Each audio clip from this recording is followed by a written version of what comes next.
A chuva cai. Faz tempo que não via a chuva cair sem parar, vindo a terra encharcada sem o sol avistar. No sertão se faz festa quando esverdeia a plantação. Quando sair a cor cinza, nós dá pulo de emoção. Porque não há nada mais lindo do que ver todos os meninos se molhar no terreirão. Os velhos vira menino.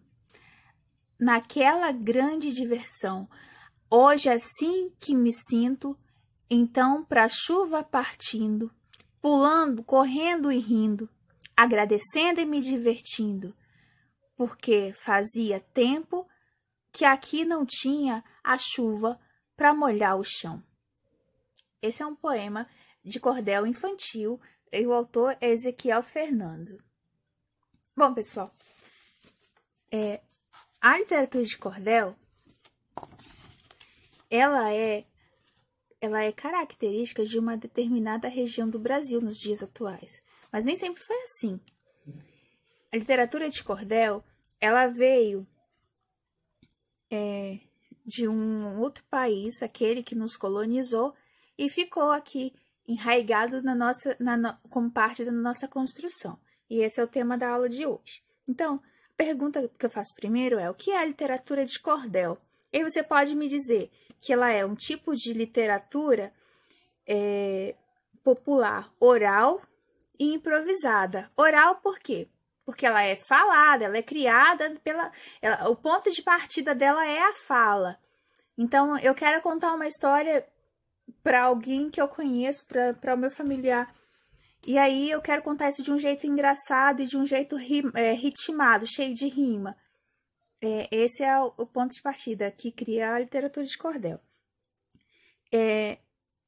Popular porque vem do povo, né? Porque parte do povo.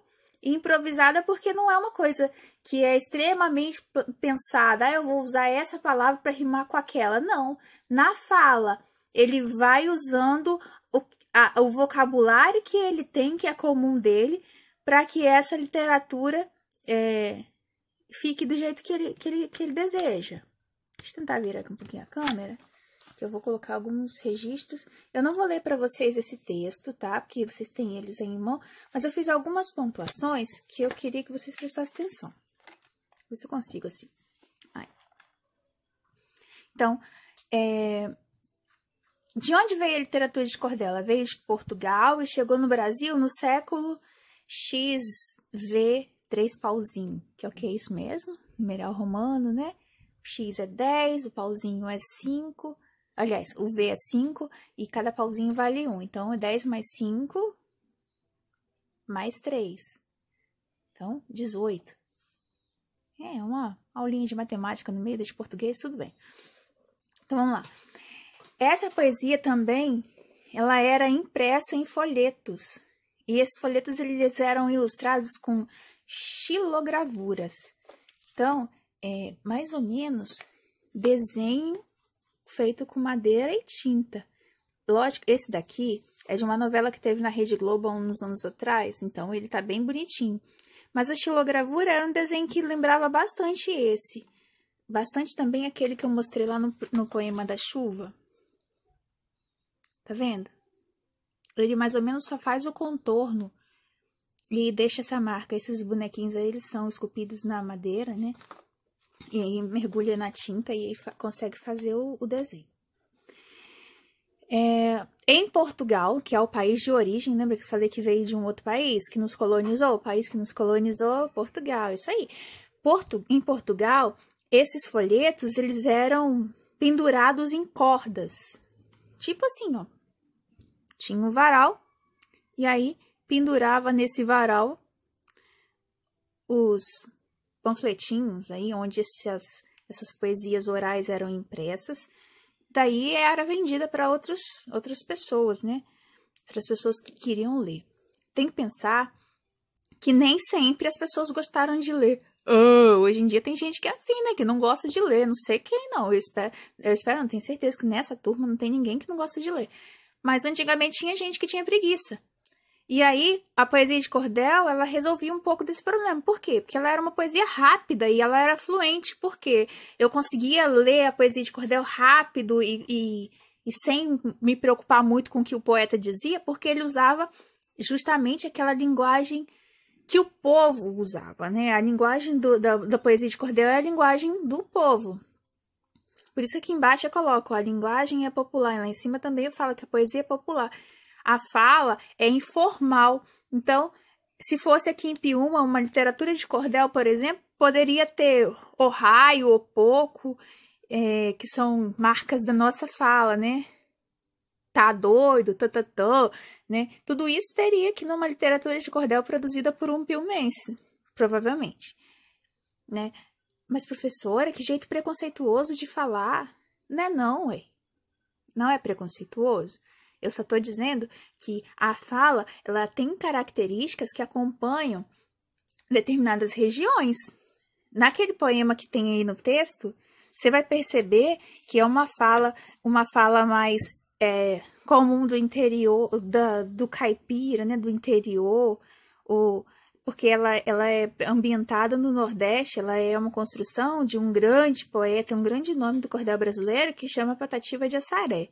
Então, você vai ver lá, prazenteiro, cantar, amar, roceiro, caboclo, tudo isso, deferente, são palavras que nós, algumas delas até usamos nos nossos diálogos, mas ela é comum, mais comum em uma determinada região. Tanto que essas que eu disse aqui sobre Piúma, elas são comuns aqui em Piúma. Em outro lugar, pode ser que tenha gente que diga assim, eu nunca ouvi falar desse jeito. Por quê? Porque tem uma coisa maravilhosa na língua portuguesa que chama variação linguística. Isso é conteúdo que vocês vão estudar ano que vem no 6º ano, que trata das diferentes falas em cada região do país. Mas, quando eu falo de fala, eu tô falando só dessa mesma, que vocês estão ouvindo aí. Quando eu ponho aqui na escrita, o que se exige na língua portuguesa é uma língua padrão. Por quê? Independente do lugar onde eu estiver, aquilo que eu escrevi tem que ser compreendido mesmo por quem não me conhece. Por isso que a tia é tão exigente com vocês na escrita. Daí, então, se a gente for pensar nas duas formas de linguagem que nós estamos falando, tem a linguagem formal, que é aquela que é cobrada na escrita, que ela é padronizada, e tem a linguagem informal, que ela varia de lugar para lugar, de pessoa para pessoa, de região para região. Exemplo, no interior, usa-se muito o R puxado. Deixa eu ver, porteira. No Rio de Janeiro, muito o som do S. Então, mais. Em Piúma, a gente fala tocho. Então, algumas características do cordel também que diferenciam ele de outro tipo de poesia é que ele fala de fatos da vida cotidiana, como, por exemplo, de festa, de política, de seca. No Nordeste tem muita essa temática das disputas, disputa de um bem, disputa de uma pessoa, disputa de uma situação, de um lugar, de briga. Também fala de milagre, fala da chuva, como vocês viram no poema que eu li agora há pouco, fala da vida dos cangaceiros, fala da vida dos heróis, fala dos milagres dos santos, né? Agora, no mês de junho, como a tradição católica no Nordeste ela é bem forte, tem bastante coisa de São João e das festas do Nordeste típicas dessa época, que é a festa junina, né?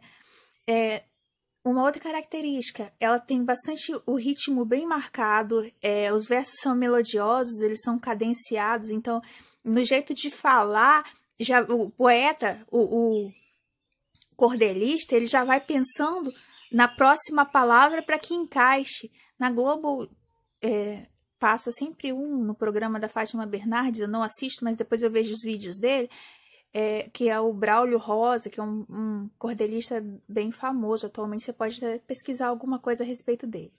Então, o cordelista, o poeta que faz cordel, ele pode ser chamado de cordelista, pode ser chamado de poeta, ele pode ser chamado também de repentista.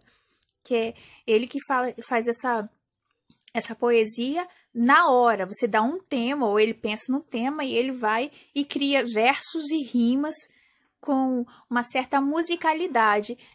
Na tradição do cordel, ele era tocado, né, com acompanhamento de violão. E aí é isso, essa é a informação que eu tenho para vocês sobre o cordel. Espero que vocês tenham entendido. Daqui a pouquinho eu vou falar sobre as atividades que vocês vão fazer, tá bom? Qualquer coisa é só chamar. Beijinho.